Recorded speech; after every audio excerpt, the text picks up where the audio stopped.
In the summer of 1942, the ultimate stage of the final solution began to unfold. The use of hydrogen cyanide, Cyclone B, in the gas chambers of the Polish extermination centers.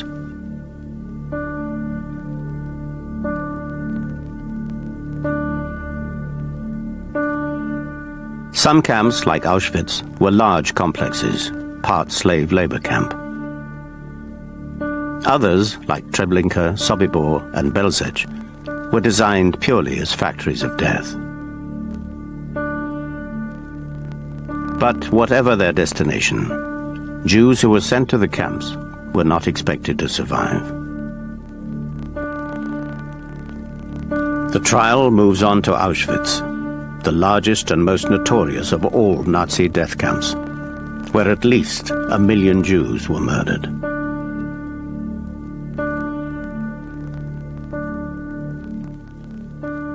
On the ramp at Birkenau, selections were made from the thousands arriving daily.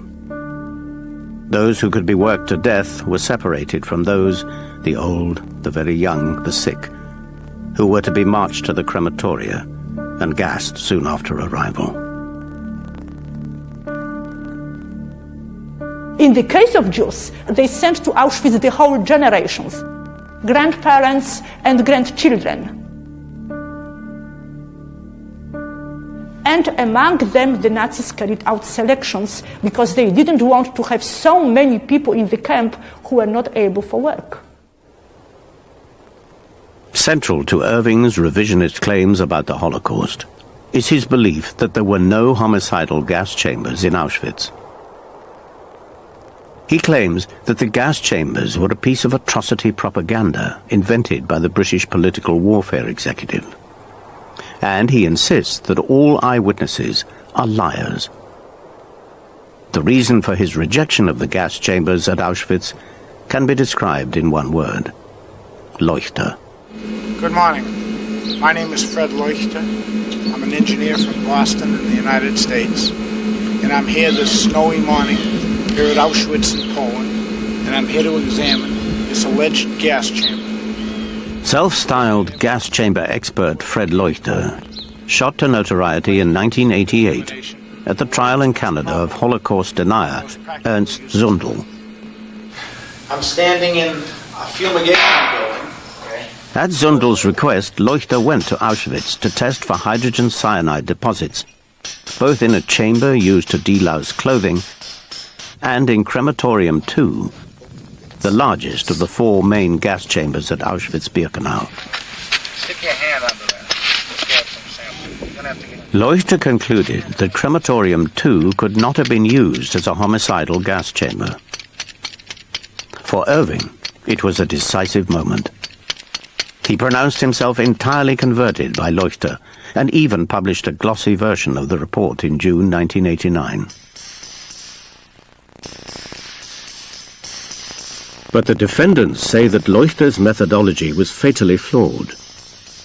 He had chiseled into the walls to take his samples when hydrogen cyanide only reacts on the surface of the brickwork. Leuchter also made a fundamental mistake in the analysis of his own results.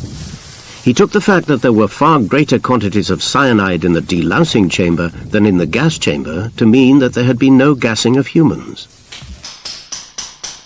In fact, a far greater quantity of cyanide is necessary to kill lice than to kill humans, and so the results were entirely consistent with the presence both of delousing chambers and of homicidal gas chambers.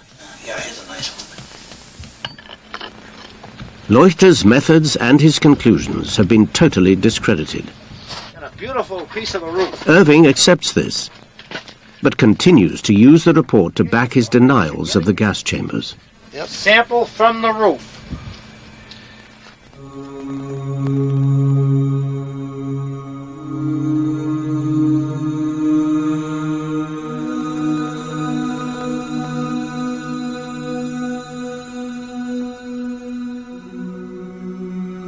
The SS abandoned Auschwitz in January 1945, shortly before the advancing Red Army reached the camp.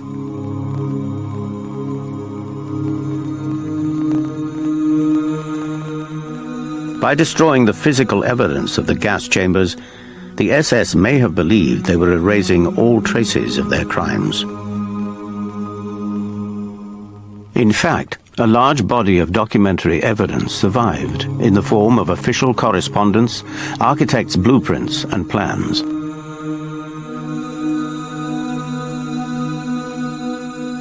As ever, the true nature of what was being done was obscured by the use of euphemistic phrases and coded language.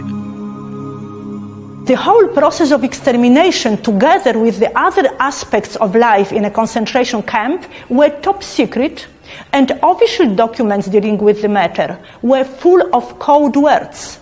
For example, the Nazis never wrote "people killed by means of Cyclone B." They used special terminology.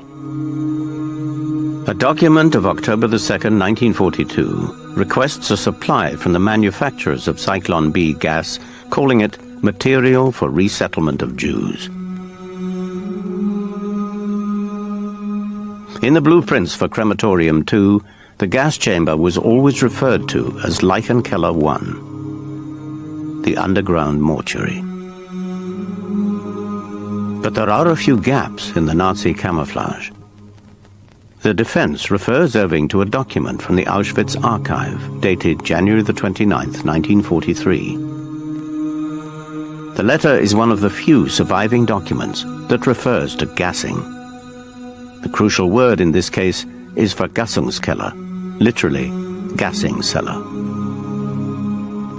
The expert witness for the defense is Professor Robert Jan van Pelt, the world's leading authority on the history and architecture of Auschwitz. Van Pelt has presented blueprints and documents showing that 4 new crematoria were built during the summer of 1942, increasing the camp's incineration capacity for the following year by over 2,000%, and providing confirmation, the defense insists, of the development of Auschwitz from a slave labor camp to a death camp. Irving claims that the crematoria were built in response to a typhus epidemic which ravaged the camp that year. Professor Van Pelt, what figures do we have here? How many people? It is 120,000. Projected incineration capacity for 120,000 people per month. Approximately, so we get an idea of what we're talking about here. That is 4 times Wembley Stadium. That is 12,000 tons of people. 12,000 tons of cadavers that you're going to have to cremate using these very limited installations. I do not want to speculate on how many tons and how many at Wembley Stadium. You do the calculation yourself. What does the human body weigh? 100 kilograms? Say 10 people per ton? I do not think you have been in Auschwitz very long if you weigh 100 kilograms. Say 12 people per ton if you want to cavil. It's still going to end up with 10,000 tons of bodies to dispose of. If you take it from me, it takes 30 kilograms of coke to incinerate 1 body. Can you work out how many tons of coke we're going to put into these tiny coal bunkers you see on the aerial photograph here? To destroy, to incinerate, to cremate 120,000 bodies? We're talking about trainloads, if not shiploads of coke that are going to have to go into Auschwitz. And there's no sign of the mountains of coke on the photograph. Do you agree? First of all, we do not know how much coke was delivered to Auschwitz in 1944. We do know how much coke was delivered to Auschwitz in 1943. We have 2 documents, one which talks about incineration capacity and one which talks about the coke use. On the basis of that, we can calculate the amount of coke which is going to be used per corpse, which is not a happy calculation, I must say. But the bottom line is 3.5 kilos of coke per corpse. Do you really sincerely believe you can burn 1 corpse with enough coke you could fit into one of these water bottles here? In re-examination for the defense, Richard Rampton produces the patent application for the top ovens supplied to Auschwitz for incineration purposes. The case sought to be made is that this explains how they were able to incinerate as many corpses as they could, and also how they managed to use as little fuel as they did. Yes, this is what it says here at page 540. It says, preheating of such an oven should take at least 2 days. After this preheating, the oven will not need any more fuel due to the heat produced by the corpses. Read on, will you? It will be able to maintain its necessary high temperature through self-heating. Carry on. But to allow it to maintain a constant temperature, it would have become necessary to introduce at the same time so-called well-fed and so-called emaciated corpses, because one can only guarantee continuous high temperatures through the emission of human fat.